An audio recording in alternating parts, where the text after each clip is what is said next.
Hello, MotoAmerica fans. It's time for another episode of Off Track with Carruthers and Bice. You'll laugh, you'll cry, and you may even learn something from this unlikely pair and their special guest. The mic is yours, Paul and Sean. Hey everybody, this is Paul Carruthers. I'm the communication manager for MotoAmerica. I'm joined today by my partner on Off Track with Carruthers and Bice, Sean Bice, who's out in Ohio. Down below us here, we've got JD Beach, who's residing in a small hotel room somewhere in Florida. Are you still in Daytona, or are you somewhere else in Florida?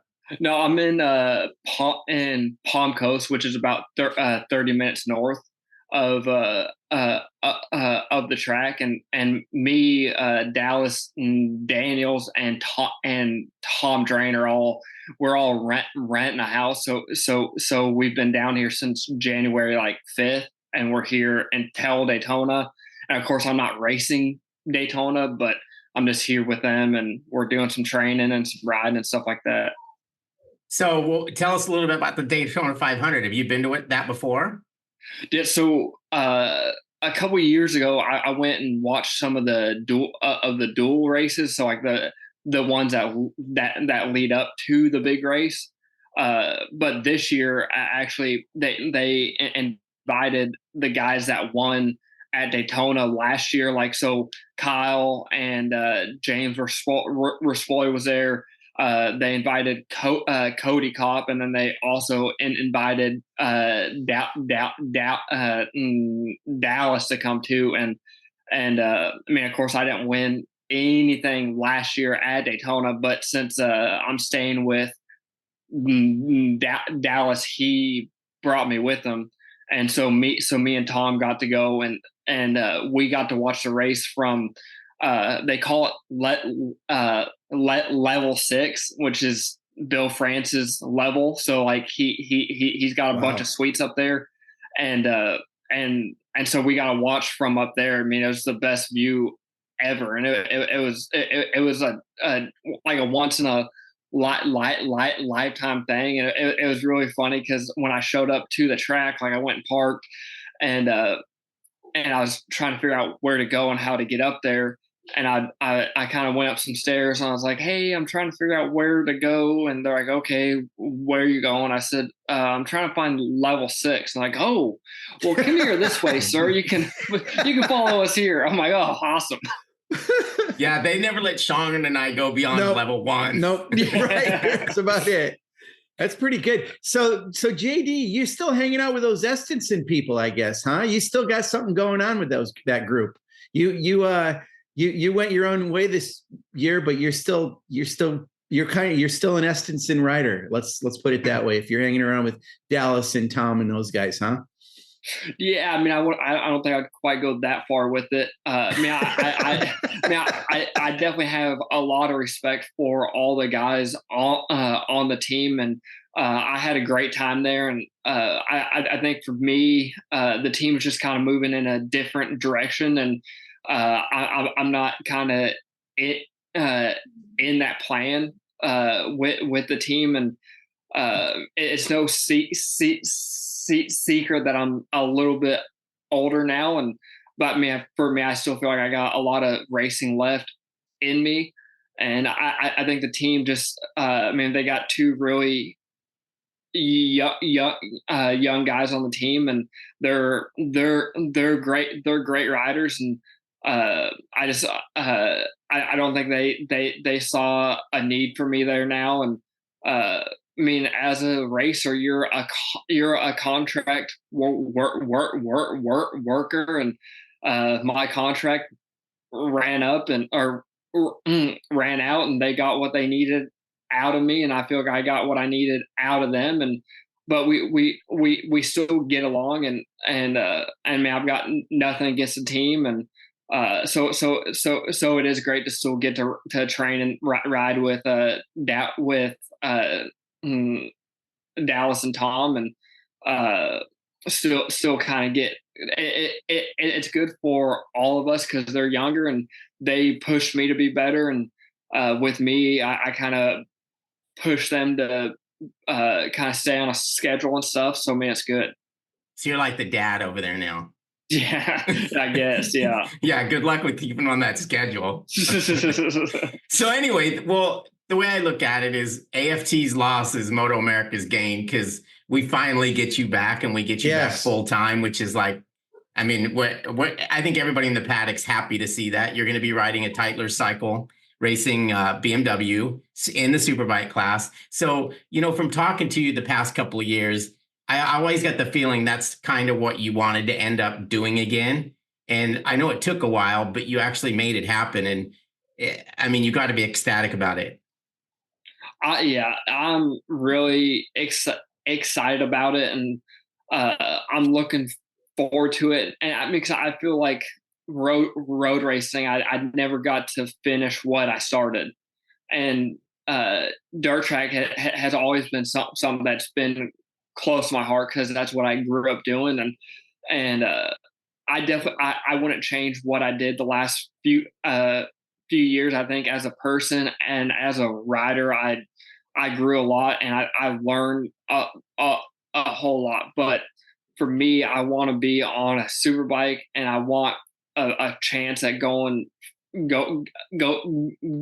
for wins. And I mean, of course, the goal is to get the top title at the end of the year, and we're up against some really fast guys. I mean, Jake has proven what he can do. My teammate, I mean, even though he's some Moto2 guy, I mean, he's fast too, and so I'm really looking forward to it, and I feel like the work that I've done to put myself there has just made me that much better, and I appreciate the chance that I've got a lot. So I think that just makes me, it just makes the drive more.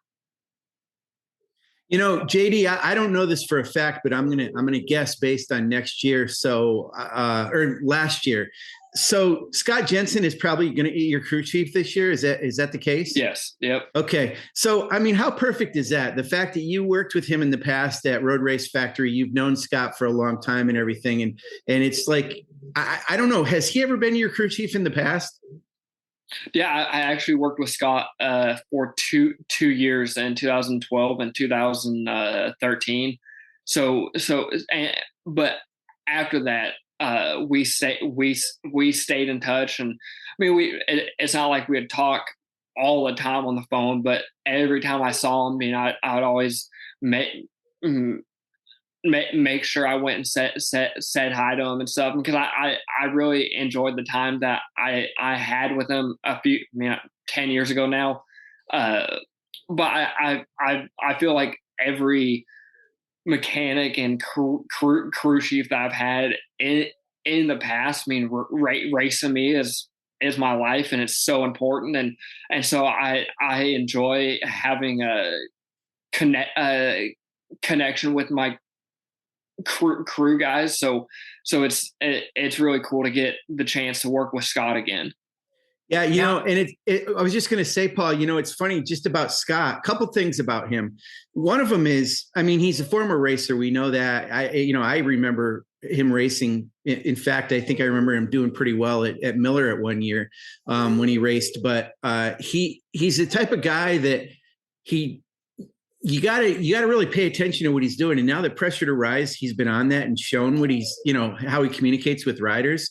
He's really good. I mean, he really understands how to talk to riders. And since he knows you so well, that's got to feel like kind of a head start for you to, feel comfortable with him. He kind of knows what you like. You know how to communicate with him. It's got to help you great going in with this new team and this new bike, wouldn't you say? Yeah, I think so. And like I said before, I think these last 4 5 years, I've learned a lot, and I've grown a lot as a racer and as a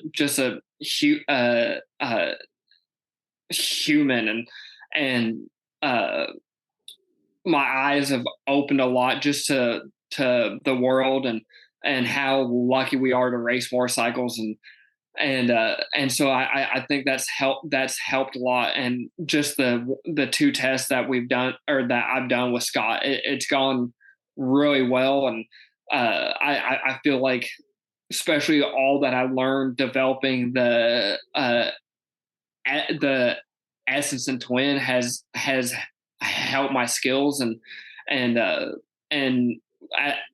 the 2 tests that we've done, I feel like I've been able to give really good feedback on the bike, and also helps that the last Superbike that I rode was the attack bike, which has won the last 3 years now. So I've been able to kind of compare the BMW some to that bike, and kind of give them a idea of the feeling that I had with the attack bike. And I kind of do wish now that I would have had an idea that I was going to be road racing again, because then I would have paid attention a little bit more with attack to what tires we were using and stuff like that. Okay, so Cameron Bobier, who's your new teammate, who was your teammate a zillion years ago and some spots in between. He said that for a while in the paddock, it took him a while to be able to walk past the Yamaha truck without like going into the awning, because that's all he really ever knew. And we know you as a Yamaha guy forever. So it's probably going to be a little bit of that same feeling, because you kind of reunited with those guys, at the end of last year and actually won a race with them. But is that going to be a little bit odd? And it's got to help having Cameron in the truck as well, because that's kind of got to feel like home a little bit. Yeah. So, I guess you could say we tested a few weeks ago, but it was at a track day, so like it wasn't like a full blown test, but it was really cool to work with Cameron again, because of course we've been friends since we were kids, and we were teammates when we were kids, and then we were both on the factory Yamaha team together. Of course, he was on a big bike, and I was on the 600. So, but now like we're teammates, like we're working together, and it was super fun. And then not being on a Yamaha now, for me it's weird, because honestly, except for 2011, from the time that I've been pro in 2009, I've been on a Yamaha and have been supported by them in some way. I haven't been to a race yet where the truck is there, but it's definitely it is a weird thing. But I think that first race is going to be really weird, racing a different brand, because I haven't since 2009 really. You touched on the bike a little bit, but I think I read somewhere that you said at the second test, you started to make the bike feel like it was yours again. Obviously, the first test, it was probably a little bit foreign. So how close are you to having it to the point where you feel like you can race it comfortably?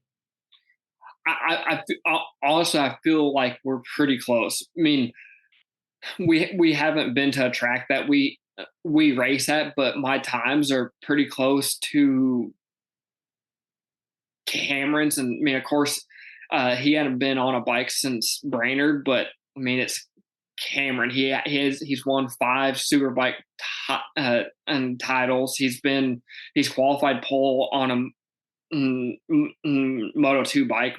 He's not a slow guy. So to be somewhat close to him on times made me feel good. And from the first time I rode a bike to the last time, the team made foot pegs, they made bars, they made seats for me. So like I honestly felt really good on the bike, and even when I was road racing before, it's no secret that my qualifying and stuff is not my strong suit. I'm better at race time, and so now that I'm already feeling good on the bike, don't get me wrong, it's going to be a fight every single race, but I feel like I've got something I can fight with. Yeah, JD, tell us about Cameron a little bit. You're a great person to ask about this because you have known him for so long. Does he seem, as a rider or as a person, however you want to say it, the same guy he was? Does he seem like the same Cameron, or is there something different about how he rides a bike or how he kind of carries himself. Is there anything you could say that comparing what you've known about him over the years? I would say the way he rides the bike is the same. I mean, he's still like it was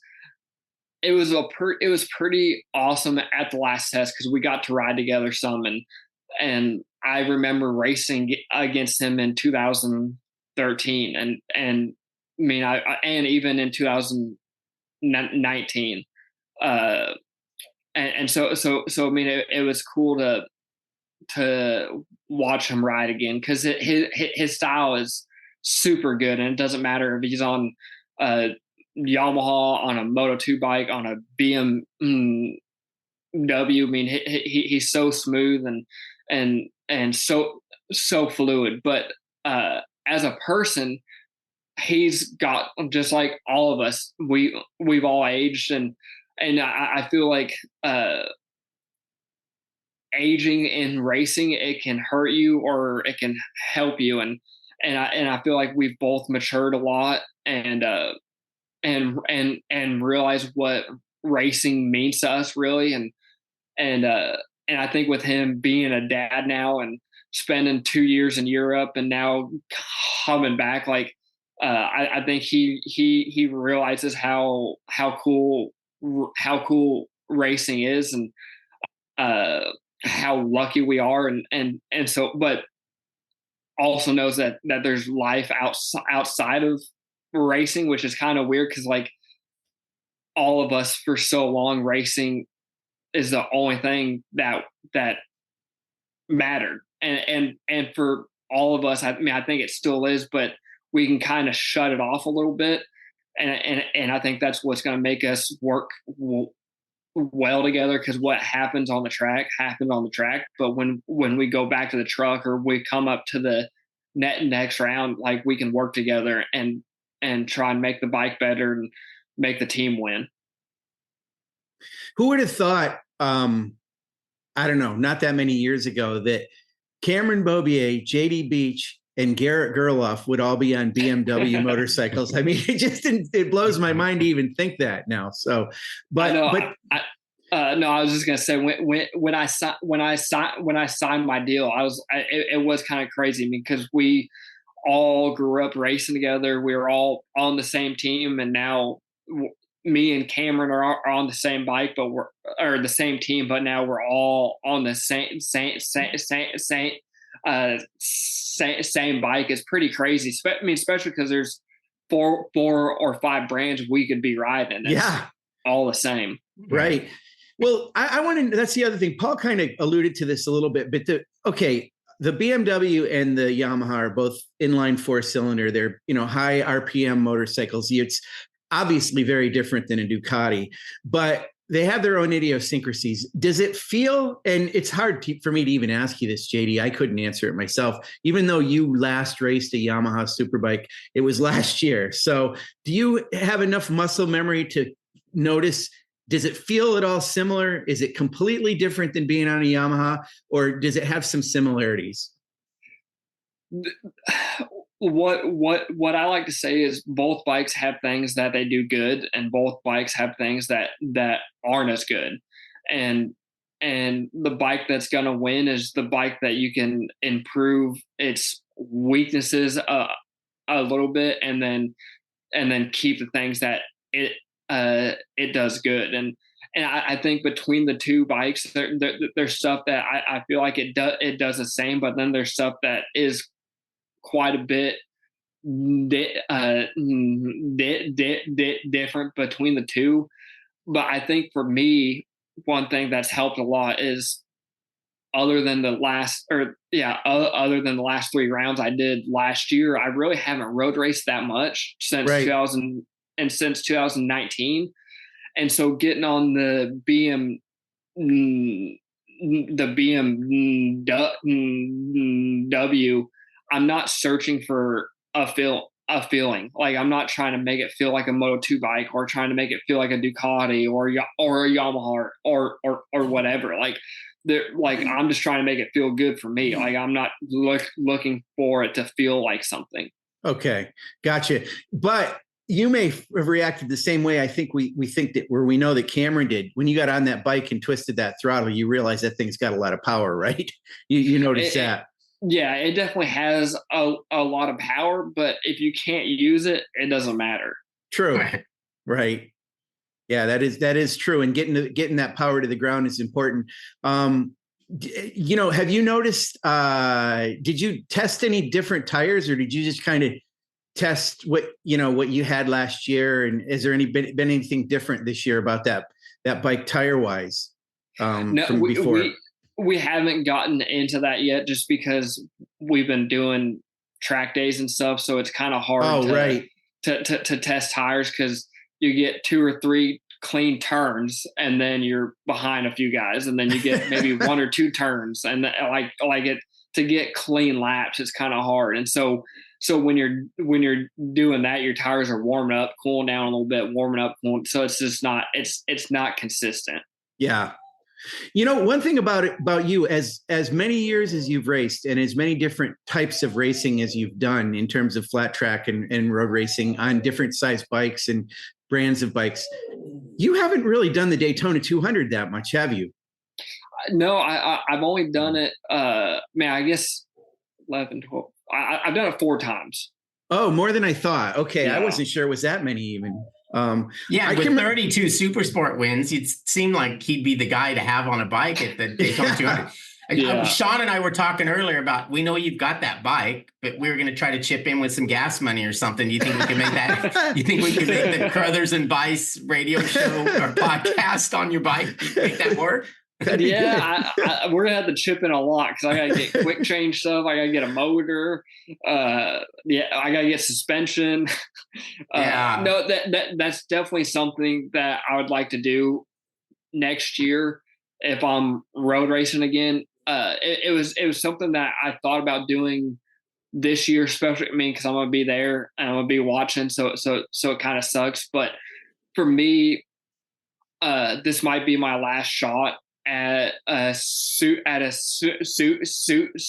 title, and so I want to go into it as prepared as I can be and not add on too much stuff, and hopefully we can do well this year and get a ride for next year too. And then but if I'm road racing again, I definitely would like to do the 200 on a good bike and see how well I can do.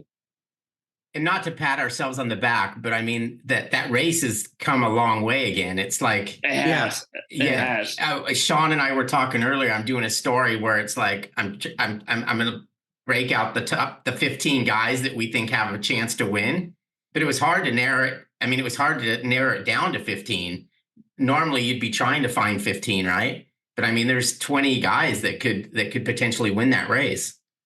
Yeah, it's really cool to see how big it is again. I mean, you got guys coming from Europe. I mean, full teams coming from Europe. So it's really cool to see that race getting so big again. And honestly, I'm bummed that I'm not going to do it this year, just because it seems like there's a lot of hype around it. But hopefully next year I'll get to do it.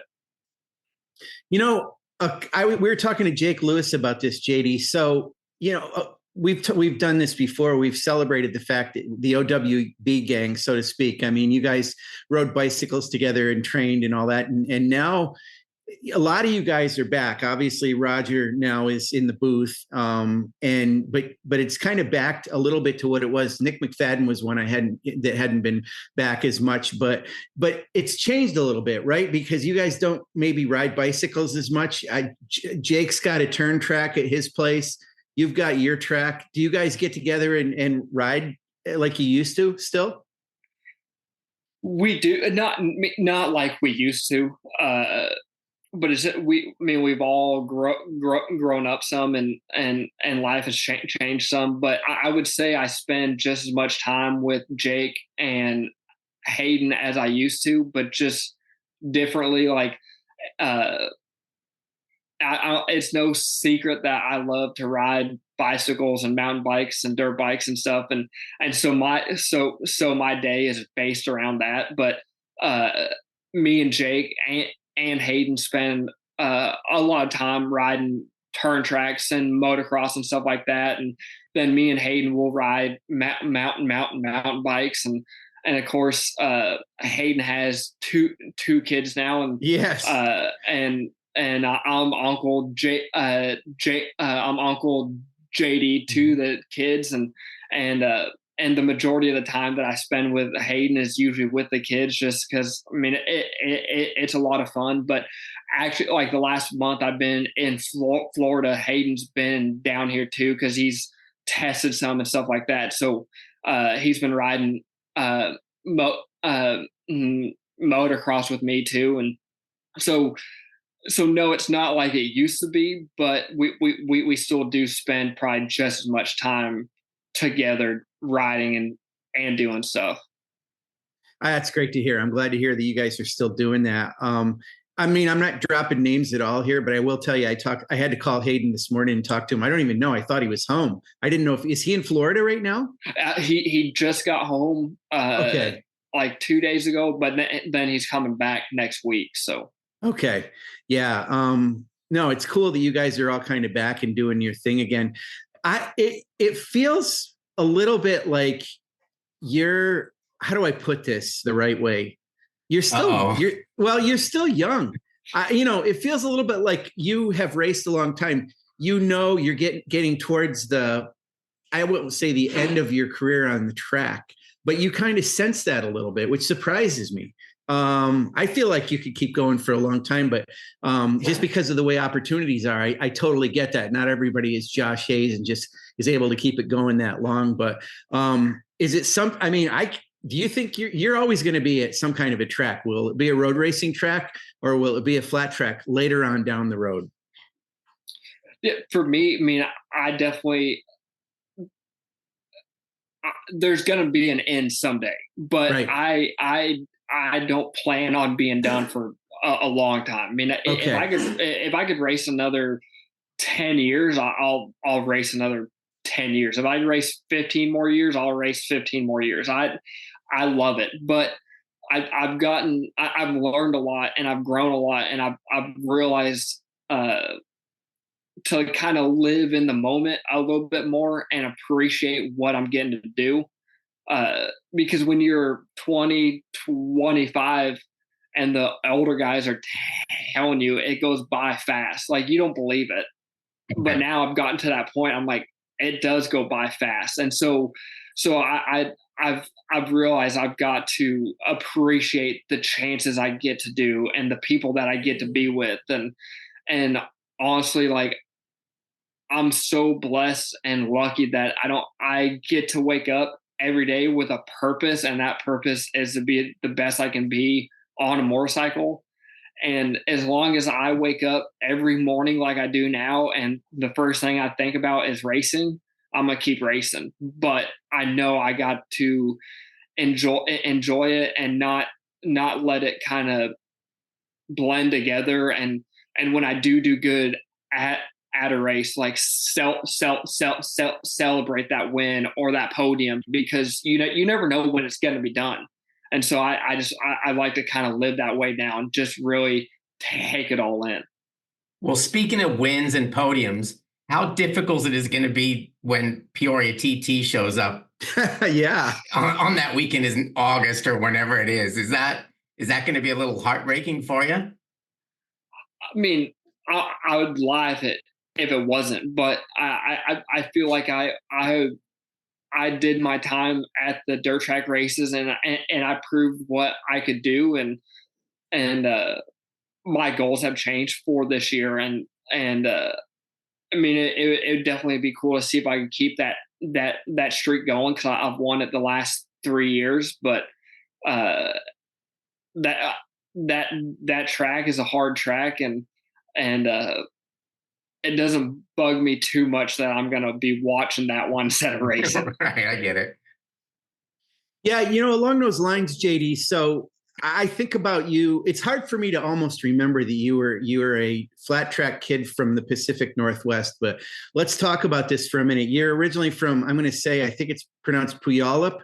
Did I do it right? I'm not from there, and it was a little off, but it's fine. Yeah. Snoqualmie. Yeah, it's one of those other Indian names. Yeah. That's right. Snoqualmie. Okay, so you're from that area. I don't think have you ever been to Ridge Motorsports Park?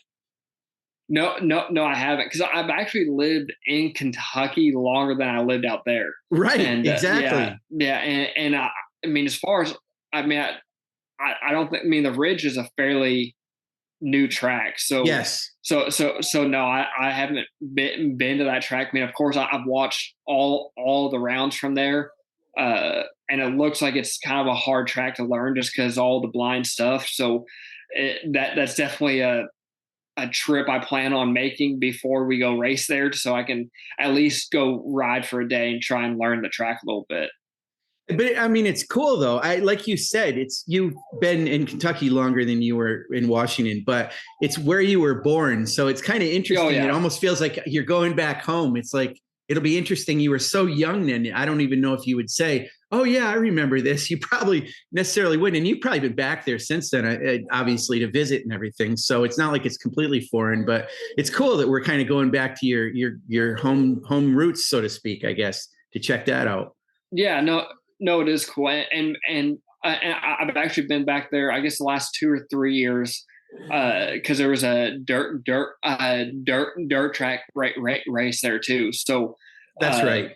So and that state has a really big fan base for racing. So I mean, it's really cool, I think, for any race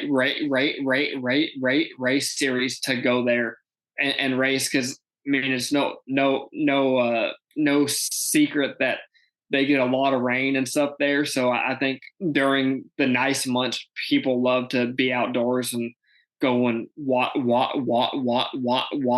a race. So going into this coming season, obviously Jake Gagne's the bar that we all shoot for, right? That hasn't changed.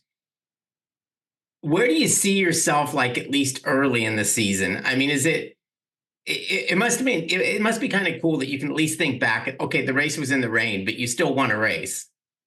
Does that make a difference that you've done that so recently? I think it does. I mean, I want to believe it does. I think my goal is I just want to be in the fight, and I think two out of the last 3 years, Jake's won the title and left Atlanta with no points or like really low points. So Atlanta's not going to make or break the year, but I want to make sure I'm up there and I'm fighting and getting good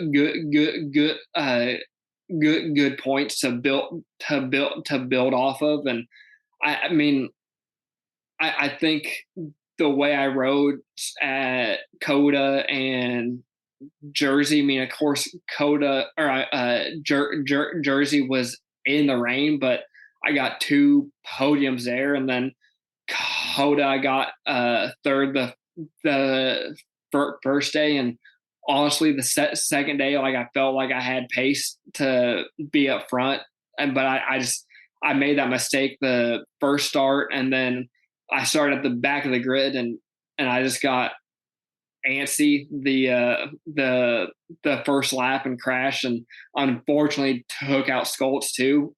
So, but I mean, I feel like I got the pace to run up front and to fight, and it was actually kind of cool because at Coda before that lap before I crashed, Richard said that was the first time somebody had been wide open more the first lap than Jake had. So I knew I was on the gas at least. Yeah, I mean, the key with him, I think, is to be with him off the start. You've always been a fast starter anyways. I think that goes back to dirt track. But, I mean, if you can get with him and stay with him in the first couple of laps, at least you got a chance. And I think Cameron showed that as well. Yeah, no, I think so. But I think this year it's going to be really important the first round or two just to be up in the battle and not, but kind of stay clear of chaos. I mean, because there's gonna be a lot of fat, fast guys, and with Baz and Heron and Gagne and Peterson and Bobier, then you got Posh and Richie, like, and Yeah. I mean there's and I'm sure I'm forgetting somebody. Skoltz, if he gets a bike, I mean there's so many guys, but everybody's going to want to win that first race, so it's going to be really important to be up there but try and stay clean too. Yeah, JD, I thought about, again, thinking about your racing career and the fact that you had that short stint last year with Attack. Well, that wasn't your first rodeo with Richard Stamboli. You go way back with him. You raced for him on a superbike when you were pretty young. In fact, I think your number was number 10, wasn't it, when you raced for Richard that in Superbike before? Wasn't that your... Yeah, because that was back when the series, like, or the team owned the number or whatever. That's right. This is hard to even say, but is he the same guy he was then? Is he mellower? Is he more intense? Is he about what you thought he was before? It's so when I worked with Richard in 2011, like I was a fresh 18. Like I was, right. So I think back then I was intimidated by him. And then I worked with him again in 19 for the whole year. And then I did that one race at Brainerd in 2021, I think it was. That's right. And then the last three races this year. And Richard is a great guy. And I think he puts up kind of I wouldn't even say he puts up, he's a little hard on the outside. Right. But once you get to know him, he's such a great guy, and he definitely, he's serious. He wants to win, and when it's time to be serious, he's serious. But when it's okay to kind of let your hair down a little bit, like he does like to make jokes and he likes to have a good time. And I think it's a little bit different for me because I'm a rider and I'm not working for him, because he makes his guys work, but they do a great job. And that's one thing about that team is they all know what they have to do, and you rarely see them make mistakes. But Richard is truly a great guy, and he just wants to see whoever's riding for him do the best they can do. Mm. He really likes Sean and me. I've heard that. Well, no, honestly, I'm glad you brought it up because, he has been a little intense, but I'm actually sort of okay with it because I know where he comes from. I know his passion. I understand it. And we appreciate and like the riders that race for him. So we know that, there's obviously something there, and he wins a lot of races. So it's clearly the case. It's a little different for you with Tytlers this year because in the case with Attack, of course, the owner of the team is the one that really, handles things as far as the racetrack goes. But for Tytlers, Michael Kiley, the owner, has fairly hands off with that team and leaves it up to, for you, it would be Scott Jensen, and for Cameron, it would be Dave Weaver. And those guys really, really do run the team quite a bit. I mean, he's obviously there and involved, but it's a little bit of a different dynamic, I think. So it's interesting how that team is made up, and yet you have a big transporter. Do you guys, you and Cameron, will be sharing the lounge, I assume? Is that the plan? Like it's been in the past? Yeah. I mean, unless something changes from the last test we did, we'll be in the same truck, and I'll have to clean up for Cameron and keep his stuff straight, because already at the first test he left a coffee there and it got water everywhere because he has to drink his special iced coffee and stuff like that. So, but no, it's going to be a lot of fun sharing a truck with him, and I mean, of course, I don't have kids myself, but I've got nieces and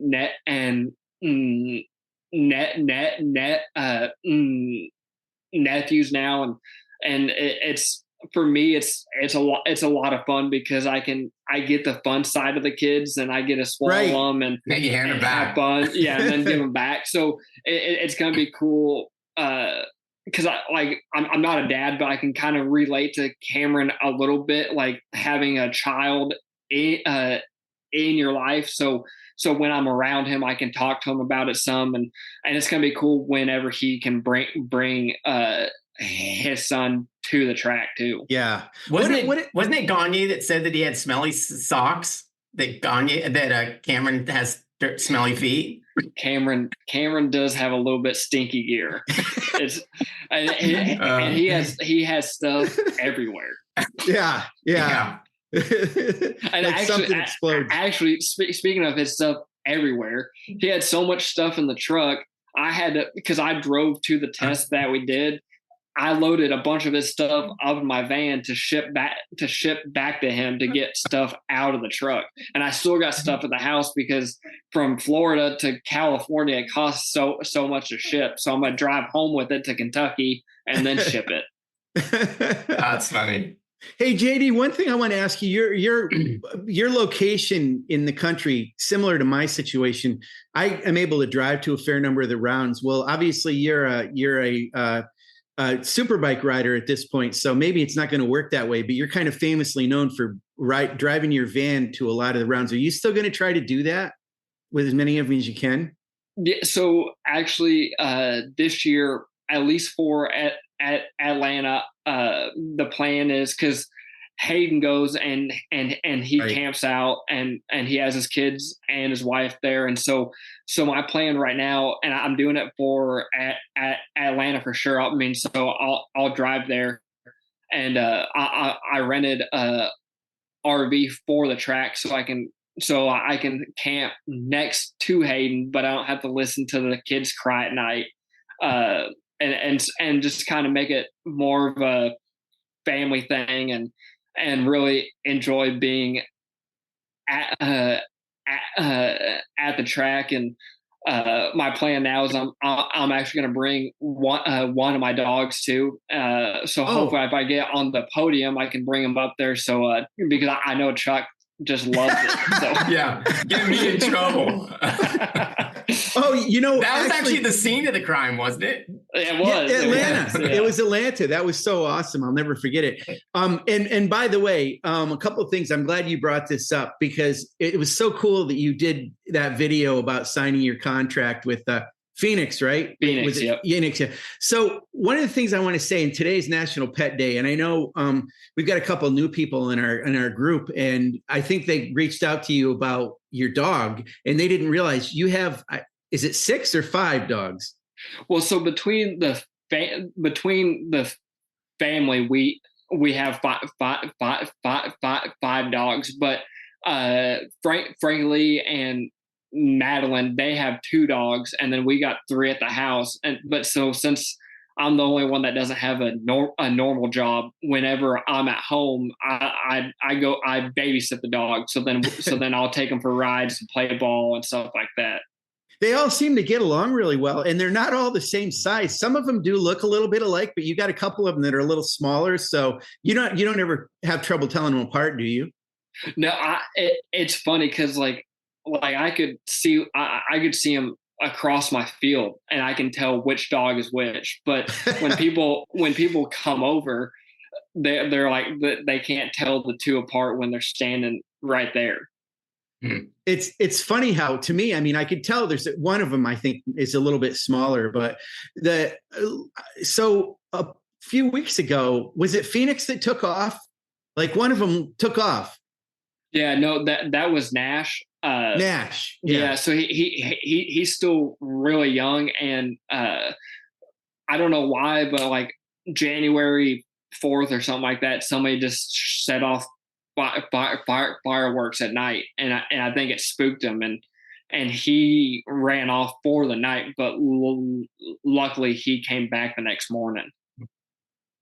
But when you say he's one, is he the littler one that I always see, or just a smaller dog? Which one? It's noticeably smaller. Yeah, he's a little bit smaller, but then Frankie Lee has a dog. His name's Copper, and and he's Hopper. pretty small, but because he's he's a he's like a game dog, so like he's like to hunt with. Right. I think Sean's frozen up here, which means we gotta maybe put a wrap on this show. He's probably here. He probably can hear us. We just can't see him. He's disappeared. Well, anything else you want to talk about, JD? Because otherwise, it's been a pleasure having you on the show as always. No, man. I think I'm good. I'm glad to be back on the show. It's been I know I did that one at Hitchburg, but I feel like it's been a few years now. So it's great. It's great to be back on the show, and I mean, I'm like I said before, I'm really excited to be back with the series full time, and I'm looking forward to it, and seeing and seeing a lot of the fans that I haven't seen in a few years, and hopefully I can bring in some new fans too that I met at the flat track races, and we'll have a good season. Yeah, we'll have a good time, and we're extremely happy to have you back. Everybody at MotoAmerica is excited, and the fans have already asked if we're going to get Beach Break going again. So we'll have to do that if you're not too busy, but you normally find time to do that with me. So I'm looking forward to the coming season, as I know you are, and we'll talk again soon. We'll see you at Daytona. Sounds good. I'll be there. Thanks, JD.